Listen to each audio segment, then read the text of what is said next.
Hey, it's Dave from Bullpen Cycles, and well, things are finally getting back to normal that we can begin working on bikes again.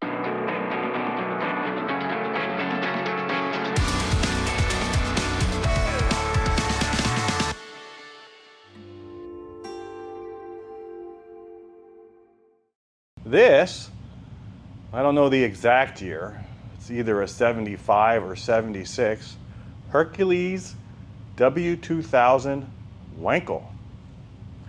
Now, if you've been following my videos for some time, you know I have a bunch of these. I bought out the distributor when he closed years ago. And that back wall is all Hercules Wankle parts. A lot of it is new old stock, and some more here as well, along with some used motors and even some outboard and lawnmower Wankel parts. I've got a shed full of these. Most of them are projects.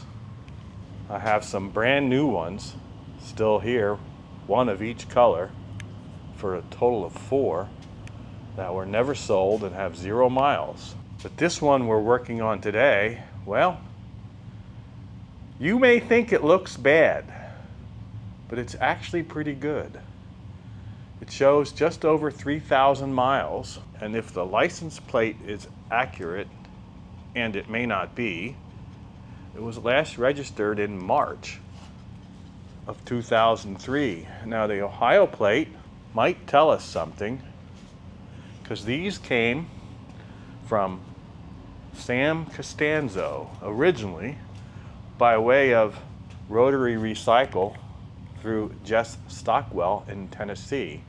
Now Sam was in Ohio and was opening a brand new museum/store when he passed away, and I think that might have been sometime around 2003. Now I knew Sam, but I wasn't close with him, so I don't have any stories to share there. But now as I look at this, I think those are the original tires. Those are the correct shocks. It still has the luggage rack. Little strap has long rotted off. The exterior of the tank looks pretty good yet. These are Cheriani forks, CEV switchgear. Now this is very similar to what would have been on, mid-70s Ermaki Harley Davidsons, except they didn't have electric start. There's a certain Ducati that interchanges with if you need the magic button. Switchgear is getting hard to find. CEV tail lights are reproduced, but you can still get them. Denfield pegs, Bing carburetor, Gramica brakes. Discs are almost impossible to get. A lot of people ask for those. Seal kits, and by seal I mean the little metal seal that seals the rotor to the chamber. They're hard to get. I have some new sets, but if you want one, they cost half as much as a bike. Let me show you what I mean. So here's our little cutaway of the engine, and that is the rotor that I can't turn with one hand. There we go. That divides the chamber into 3: intake, combustion, and exhaust. And normally there's a little seal that rides here and some that ride here, and they press against the outer walls of the chamber to seal it, much like a piston ring in a regular piston port engine. Those, well, they wear out and they're hard to find.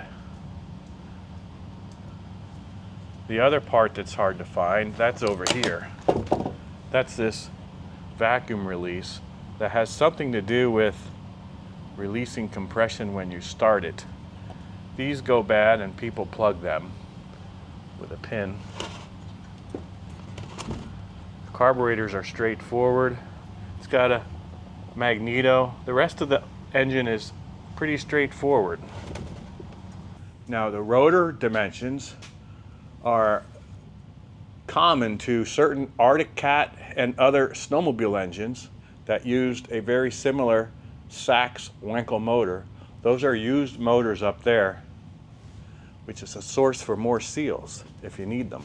I just got through telling you the virtues of this particular bike here. It has one bad thing, and you don't have to fast forward to the end for me to tell you this. It's not going to be a surprise, but it's stuck. And I am not going to force it with the kicker, because these kickers break and they're hard to find. I have a couple. Now, that's sort of a known defect thing. You don't want to be kicking on them, even when they run well. You don't want to be kicking on them. You want to use the electric start.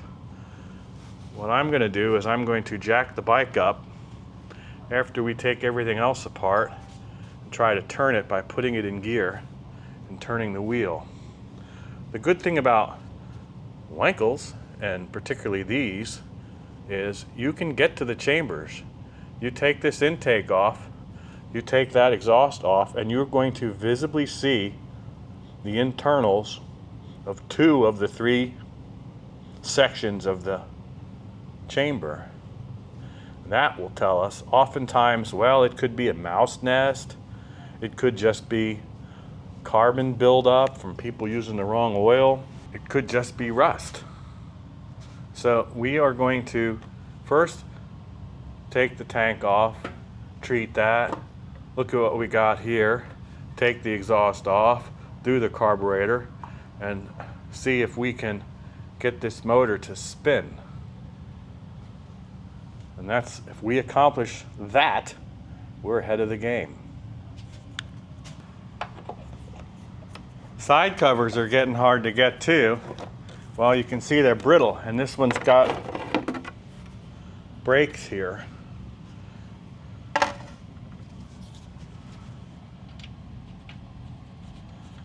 Battery, Tucker, so that's not the original battery. This would be an original battery here. Varta, with a little cover.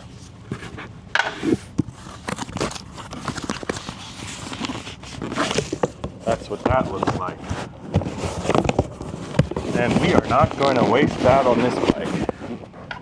Maybe on one of the new leftover bikes. That looks like they put some kind of oversized lawnmower battery in it. So they changed the cables. I got 2 red cables. That's how they did when they screwed around with a battery. That doesn't even want to fit in there right. How'd they get that in there? Oh, look at this. I get a new 10 millimeter. Huh. That's been in there forever. Oh, that's why they have that rubber thing there. Let's cut that off. So we got some backyard engineering.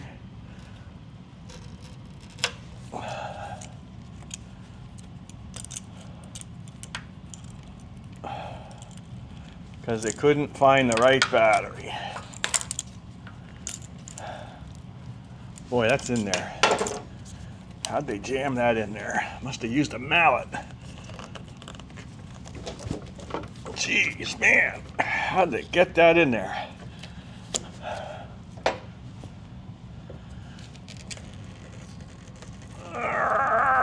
It's gonna hit me in the face.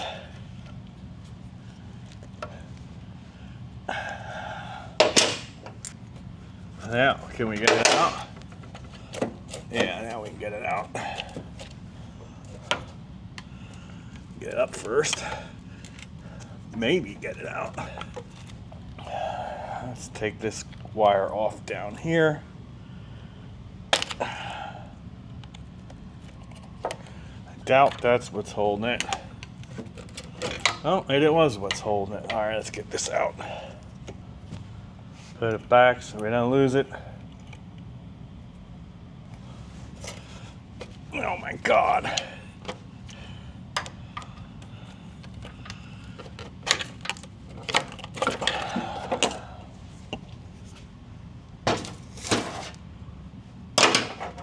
Get the tank off.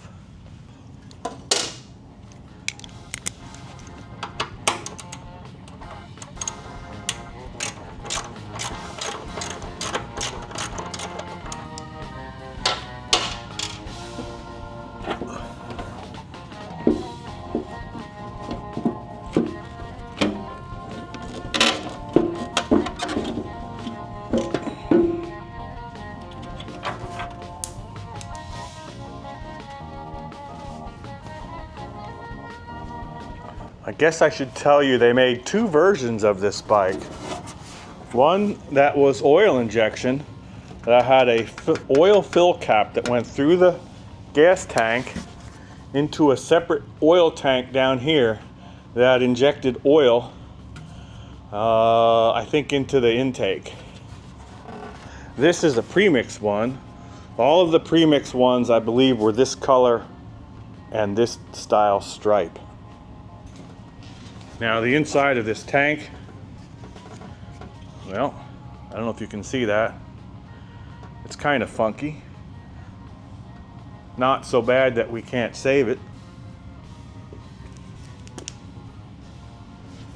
And I'll show you how to save them as part of this video series. I'll show you what the airbox looks like. Now this side doesn't look like it's cracked. Oh, yeah, it is. Busted right there. And that doesn't look like a factory air cleaner. It's not. That's like an oil filter. Well, we can get that off.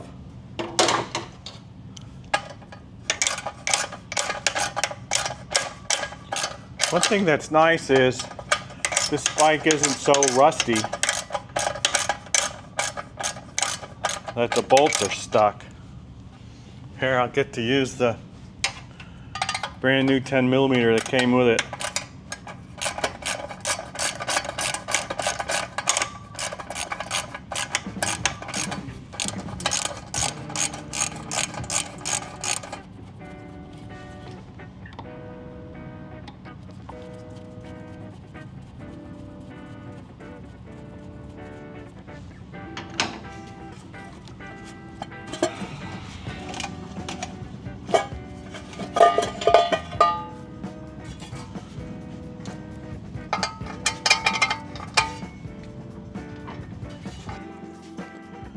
Now these intakes, they're always wasted. They reproduce those in Germany. That's where I have to get them. Although, we could probably make something that fits.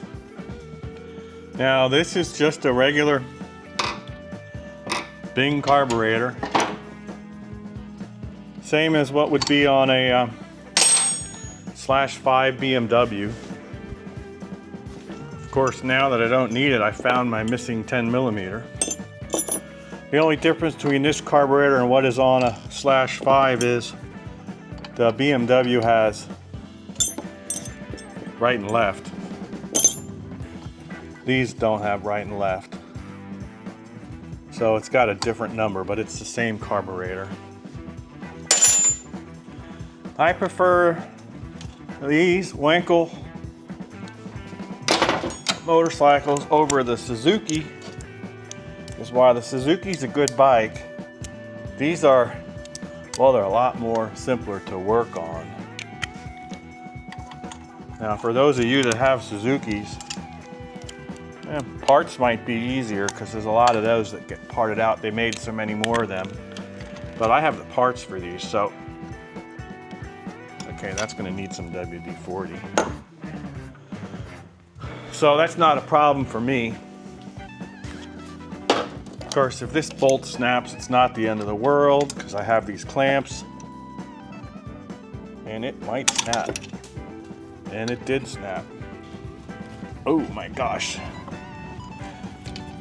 Now it's moving.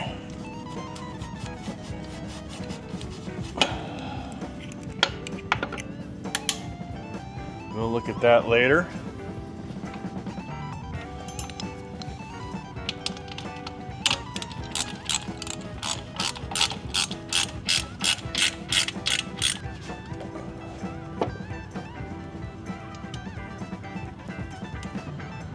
All right, let's get the exhaust off and look inside that chamber.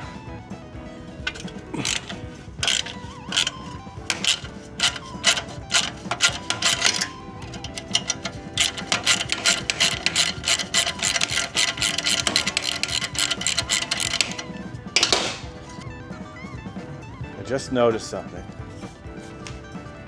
Something's up with that brake pedal. And it's not just that it's hiding above foot peg.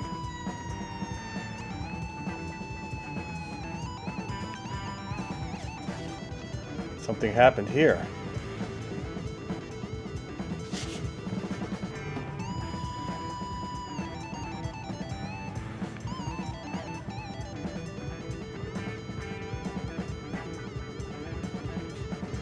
The brake's not hooked up and it looks like the nubbie's broken.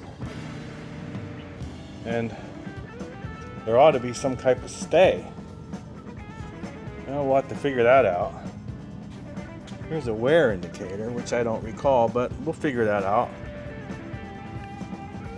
Can't get a box over that. What about this side? Yeah. No, that's good. It budged.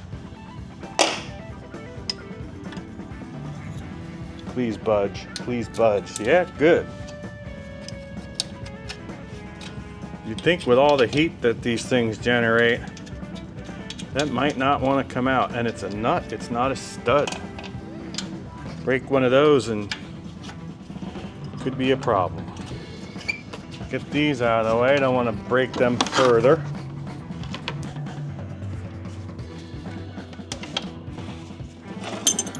Get this out of the way. It'll work.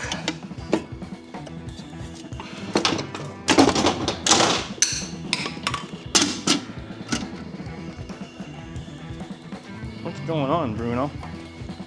Now we should be able to get it out of the way. Oh my gosh, that weighs a ton.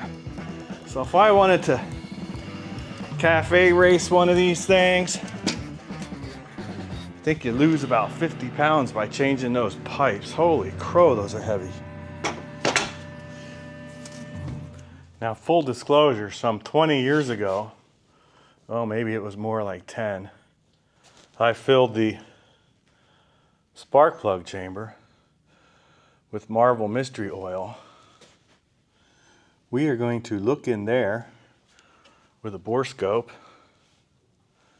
and in the exhaust port and see what we can see.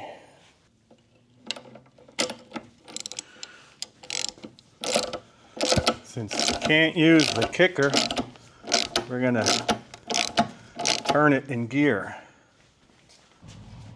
Now you may wonder, what kind of transmission does this engine use?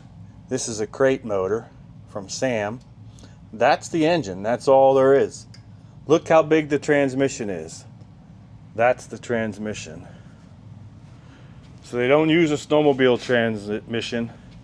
They've made a special transmission. I think KTM actually manufactured it. It's basically just a differential. Here they are here. And this one has an oil pump. That's because this is for the oil injected models. The engines are the same. The oil pump is driven from the transmission, and you can change them. You can add that oil pump, but you need to change the tank and the frame because the oil injection ones had an oil tank mounted right here. This doesn't have it and doesn't have the provision for it. Anyway, let's get this oiled up. Take a look inside the chamber and see if it will finally move after all these years. Now this is just oil. Normally what I use if I'm unsticking a motor is a combination of ATF mixed with acetone. But right now all I'm doing is making sure it's got some lubrication in case it actually decides to turn. And I don't think it will, but I'm kind of curious. I'll squirt some in the exhaust side, but I want to look inside there first. What I'm using now is a bore scope. Now this is an expensive one from Snap-on. Oh, it's probably 8-9 years old. You can get these cheap now anywhere. But this allows you to take a picture and put it on your computer and share it. It's got a little light in there. And I'm seeing a lot of carbon build up. I see a side of a rotor, don't see a point. I was looking to see if there was like a mouse nest. All right, that chamber, I'm going to look at what they look like because that doesn't go straight. There's like a bend in it. What I'm going to do is look at our cutaway to see how that goes. Ah, see, there is a bend.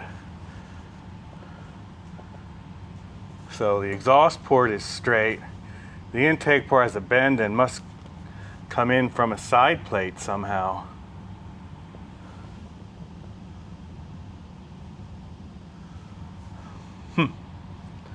All right, so I can't look straight into the intake. I thought I would be able to.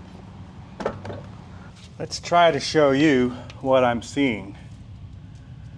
Okay, looks like the edge of a rotor.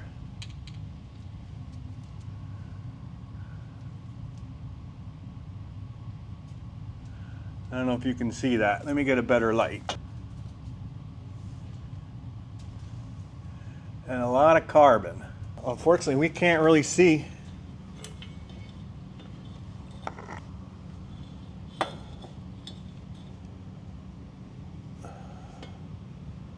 Down in there too well. I'm going to try with the bore scope.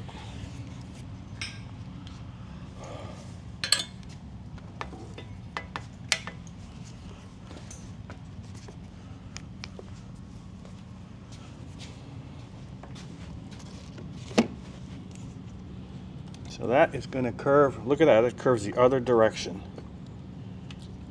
So let me show you what I'm seeing through there. Much like in the cutaway, if you go down there, I'm seeing, well, it looks like a rusty gear. So it doesn't go straight into the expansion chamber. I wonder if it breathes through the rotor. So let's turn this around. Does it breathe through the rotor? I'm not sure how that chamber gets its mix. Let's look at a rotor.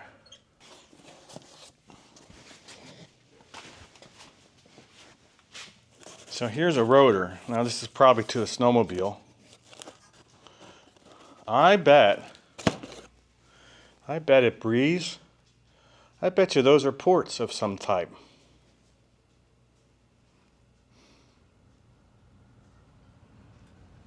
And they're probably directional, because look, they're smaller on that side than on that side.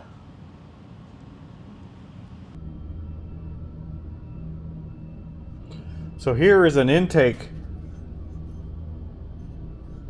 end plate. And we can see how that charge gets from the carburetor into the oval chamber. Here's another end plate. This is the other end, opposite the intake. And look, there's the other side of the transfer port. So yeah, I'm thinking that charge goes through the rotor and into the chamber. So stiffness could be in that bearing. It doesn't necessarily have to be in at the seals. So let's see if I can get it in gear. There's a gear. There's another gear. I don't know if I'll get that to turn. Oh, maybe not. Wait! There's a budge. Ooh. So I should oil the living crap out of it. Let's see what I got. Do I have any acetone and ATV? Lacquer thinner? No. Any Marvel Mystery Oil? No. I just want to oil things up for now. And even if I just use oil and some WD-40, just so it's not dry, we'll figure out how to clean it up later. That's gonna make a mess. Let's get a paper towel.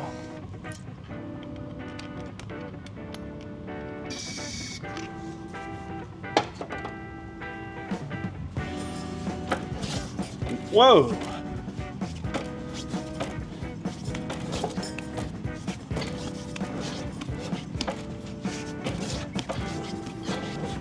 Isn't that interesting? When this thing fires up, if it fires up, it's gonna smoke like heck. So this would be the way it would roll. Yeah, because that would be... Look at that!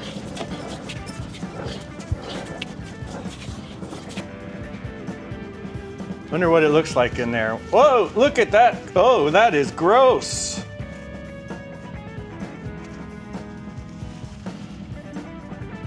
Whoa. Wow. That's a lot of slop. That's gonna be like abrasive stuff.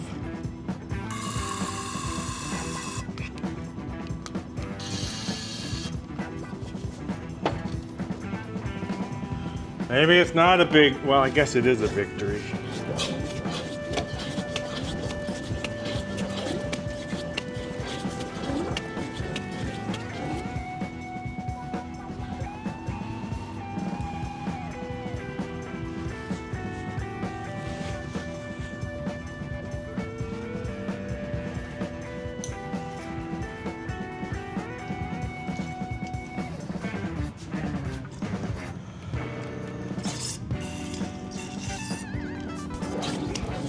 So what I need to do is figure out how to clean that chamber if I have to dismantle it.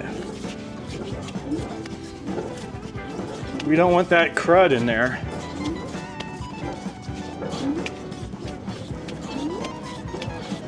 It is turning freely.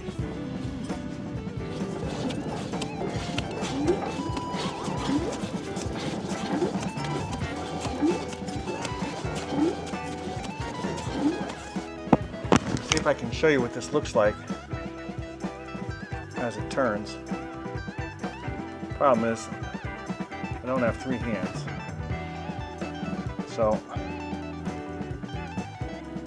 you see the road, there's an edge. There's an edge.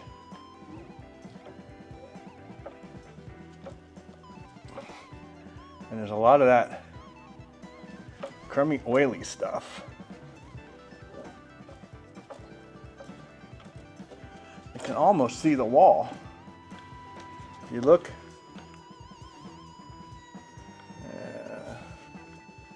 well, you can't. Let me get in there with the bore scope. What I think we're seeing is a lot of carbon buildup on the edge of the rotor. There. There's the wall in the back. I don't know if you can see that or if we can see it in here. And that's not all rusty and pitted. I wonder how best to get all that cleaned out without taking it apart. I think we've actually made progress. So I'm gonna get maybe some ATF or Marvel mystery oil and try to clean the crud out of that chamber, and then clean up the electrical contacts, run the starter and do a compression test. See what we're getting out of those 3 rotor peaks. And I think that's progress. So we're going to end it here. Stay tuned and we'll get back to it. And thanks for watching.